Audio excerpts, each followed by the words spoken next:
দিনের বেশিরভাগ সময়টা আমাদের যেখানে কাটে সেখানটা সবসময় পরিষ্কার পরিপাটি সুন্দর করে রাখতে আমরা সবাই খুব ভালোবাসি। হ্যালো এভরিওয়ান, আমি রিঙ্কু। আমার একটা নিউ অ্যান্ড ফ্রেশ ব্লগে তোমাদের ওয়েলকাম। আজকে ব্রেকফাস্টে বানিয়েছিলাম অ্যাভোকাডো স্যান্ডউইচ। যদিও অ্যাভোকাডো আমাদের বাড়িতে ভীষণ কম আসে, কম বলতে একদম রেয়ার আসে। আসলে এত এক্সপেন্সিভ একটা ফুড সব সময় খেয়ে ওঠা হয় না। তবে এই অ্যাভোকাডোটা আমি ভীষণ সস্তাতে পেয়েছিলাম। কালকে হাজব্যান্ডের সাথে গিয়েছিলাম রিলায়েন্সে। সেখানে গিয়ে দেখলাম ওদের ফ্রিজটা খারাপ হয়ে গেছে, সেই জন্য ওরা সব জিনিস সস্তায় দিয়ে দিয়েছে। আমি এই অ্যাভোকাডোটা মাত্র 42 টাকাতে পেয়েছি। আর এমনিতেও আমাদের এখানে অ্যাভোকাডোর দাম ওই 80 থেকে 120 টাকার মধ্যেই ঘোরাফেরা করে। এর থেকে কম হতে আমি খুব একটা দেখতে পাই না। আজকে আমি স্যান্ডউইচ বানাবার জন্য প্রথমে অ্যাভোকাডোটাকে ভালো করে স্ম্যাশ করে নিয়েছিলাম। তারপর তাতে অল্প করে পেঁয়াজ কুচি, টমেটো কুচি, ধনেপাতা কুচি দিয়ে ভালো করে সেটাকে মিক্স করে নিয়েছিলাম।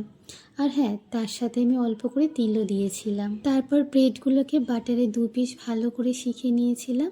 নেবার পর এখানে কিন্তু আমি একটুখানি তন্দুর মেয়োনিজ অ্যাড করেছিলাম, যাতে খেতে আর একটু টেস্টি হয়। স্যান্ডউইচের এই মিক্সারটাতে আমি যেহেতু পাতিলেবুর রস আর ধনেপাতা দিয়েছি, সেই জন্য না টেস্টটা একদম অন্যরকম এসেছে, খেতে খুব ভালো হয়েছে। তবে এর আগেও আমি একবার অ্যাভোকাডো কিনে নিয়ে এসেছিলাম, তখন সেই অ্যাভোকাডোটার আমি স্মুদি বানিয়ে খেয়েছিলাম।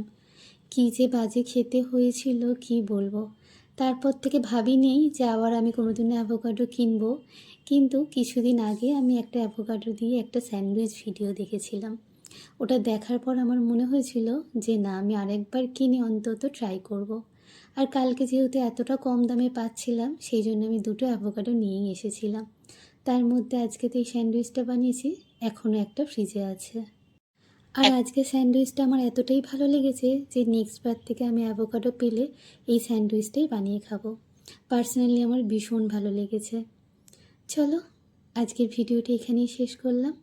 দেখা হবে তোমাদের সাথে আবার একটা নতুন ভিডিওতে। টাটা।